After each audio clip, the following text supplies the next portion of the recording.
Halo, salam sejahtera untuk kita semua. Perkenalkan, aku Randy.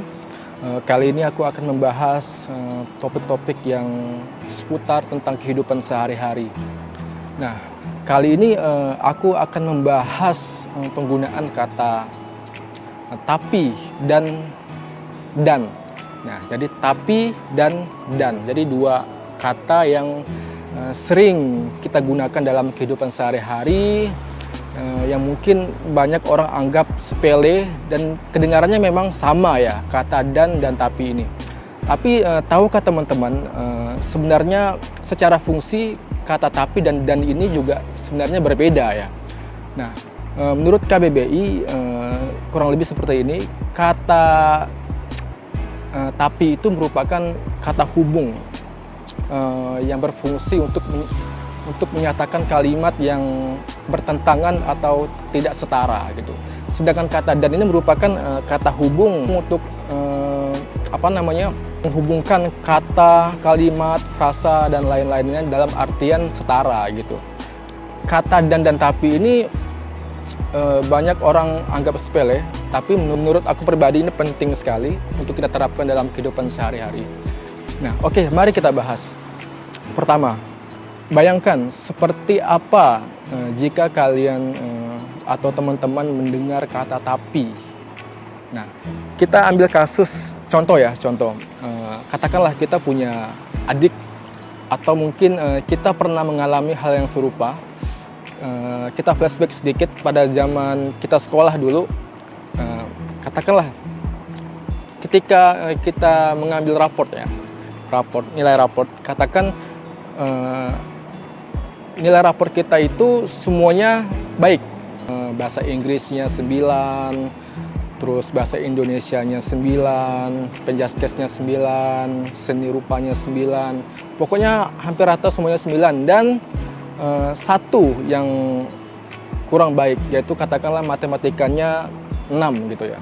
Pada saat kita pulang ke sekolah dan kita memberitahu orang tua kita, contoh misalnya, atau saudara kita, kakak kita, dan lain-lain, kita katakan, ini loh nilai raport saya, dan mereka akan berkata seperti ini Kak, misalnya, oke, nilai bahasa Indonesia kamu bagus, terus mereka lihat juga, oke, nilai seni rupa kamu bagus, bahasa Inggris kamu bagus, tapi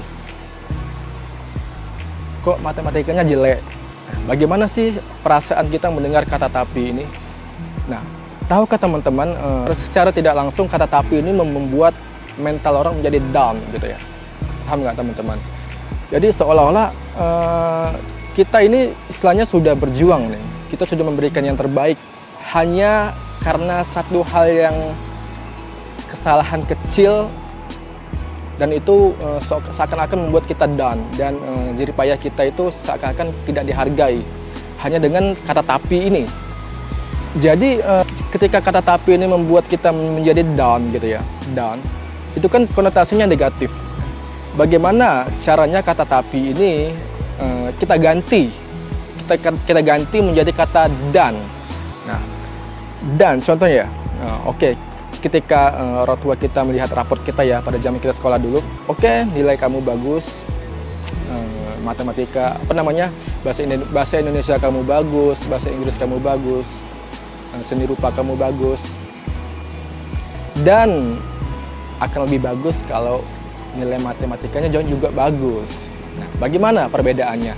Ini merupakan dua kalimat yang sama ya maknanya, cuman yang membedakan, yang pertama tadi menggunakan kata tapi, terus yang contoh yang kedua menggunakan kata dan. Nah, jadi kata dan ini fungsinya adalah untuk sebenarnya memberikan motivasi gitu ya. Nah, contoh lain misalnya, ada teman kita minta pendapatnya sama kita tentang style berpakaiannya. Kita memberikan penilaian semacam ini, contoh ya. Oke, baju kamu bagus, rapi, celana kamu bagus, jam kamu bagus, tapi kok sepatunya jelek, gitu ya. Tapi kok sepatunya warnanya kurang masuk, tapi kok bla bla bla bla. Nah, Tahu ke teman-teman, kata tapi ini secara nggak langsung membuat mental orang tersebut menjadi down gitu ya. Nah, bagaimana kita ganti kata tapi tadi menjadi kata dan membuat orang tersebut malah akan menjadi termotivasi. Nah, contoh misalnya, oke, baju kamu bagus, celana kamu bagus, jam tangan kamu bagus, dan akan lebih bagus kalau sepatu kamu seperti ini, warnanya ini, bla bla bla bla. Nah, jadi sudah jelas kan teman-teman bagaimana penggunaan kata tapi dan ini dalam mempengaruhi mental seseorang. Terlepas teman-teman untuk menggunakan kata tapi untuk menjatuhkan mental seseorang atau menggunakan kata dan untuk meningkatkan motivasi seseorang, ya balik lagi ke teman-teman. Jadi sudah jelas penggunaan kata tapi yang mungkin banyak orang anggap sama dan mungkin orang anggap sepele, bagi aku pribadi itu sangat penting sekali ya untuk kita terapkan dalam kehidupan sehari-hari. Oke, baik teman-teman, sekian yang bisa aku sampaikan. Sedikitnya semoga ini bisa bermanfaat, bisa teman-teman coba dan buktikan apa dampaknya dalam kehidupan sehari-hari. Jika teman-teman suka, jangan lupa share video ini dan kita akan bertemu di topik selanjutnya atau pembahasan selanjutnya. Terima kasih sudah menonton dan aku Randy, sampai jumpa.